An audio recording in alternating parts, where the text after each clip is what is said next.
There are some relaxations in this new tiered approach, the revised tiered approach, and quite a lot of those were well trailed before today. But what you're getting is not just a tightening up of some bits of the tiers, particularly when it comes to the hospitality industry, but the great unknown is what happens on Thursday when it's revealed how many people in the country end up in which tier.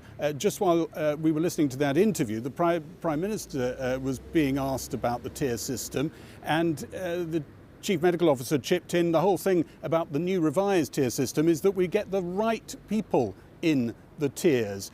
If you look back at the tier system when it was originally unveiled, and it really wasn't that long ago, it only lasted 3 weeks, it was unveiled in the middle of October, about 50% of the population of England were in tier 1. You get the impression it's going to be nothing like that when we get the allocations of who's where on Thursday. Prime Minister, in that press conference you were just listening to a second ago, talking about 'tis the season to be jolly careful this Christmas. He's trying to downplay any people getting overexcited about the few days of relative liberalising of the rules, which will look like they're being negotiated successfully. We'll hear about those with other parts of the United Kingdom. We'll hear about those in the next day or two. But meanwhile, a lot of his critical Tory MPs are looking at just how much of a relaxation this is, and if it'll look and feel a lot like lockdown for those people when they come out of it. The end of lockdown should mean opening up shop again. For much of the high street closed for the last 2.5 weeks, it will mean just that. For gyms as well, hairdressers, religious services, outdoor amateur sports. In Nuneaton, this gift shop owner says opening up a week on Wednesday is essential.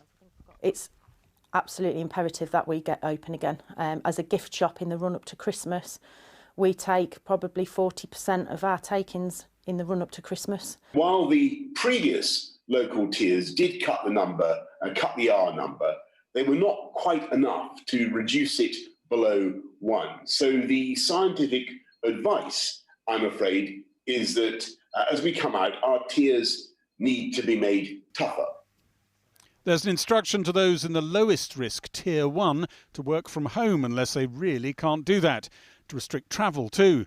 Tier 2 is tightened up so only those pubs serving a substantial meal can open.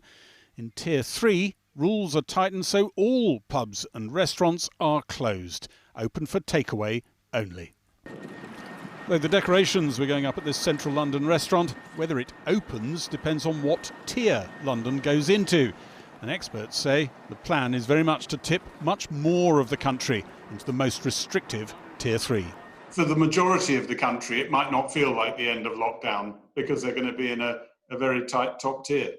I think you're right. And I think a lot of the local authorities that have the greatest potential for transmission are the ones with most population. You know, the big urban conurbations like Manchester, Birmingham, Leeds and London. Probably most of them will be facing something similar to the previous tier 3. So it won't feel as though we're back to normal by a long way.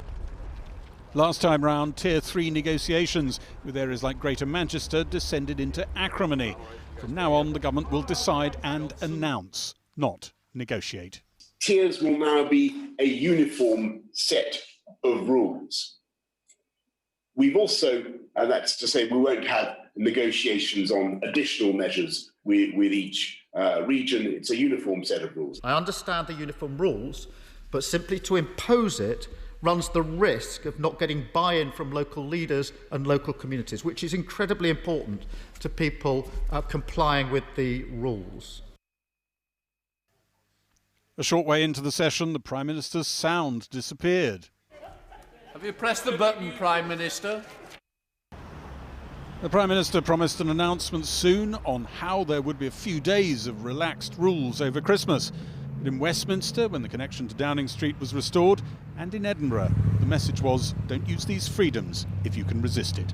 I love Christmas. I love a big get together. I think the trouble is that the people of this country can see that there is a real risk that if we blow it at Christmas with a big blowout Christmas, then will pay for it in the new year. We will remind families that just because you might be able to mix a bit more indoors over Christmas in a limited way, that doesn't mean you have to do that if you don't think it is necessary or you can get through Christmas without it. Scott's restaurant outside Nuneaton has lost months of business this year and can't afford to lose any more. We've had a huge number of weeks over the year where we have been locked down and there has been no income, and I absolutely understand that the government have given us some help, but it's not enough, not in the hospitality trade. You know, we are still paying bills, but with no income. So it's not, it's not feasible for us. Like many businesses across England, here they now wait to see which tier they're put in. A harsh regime in the top tier could be the final blow.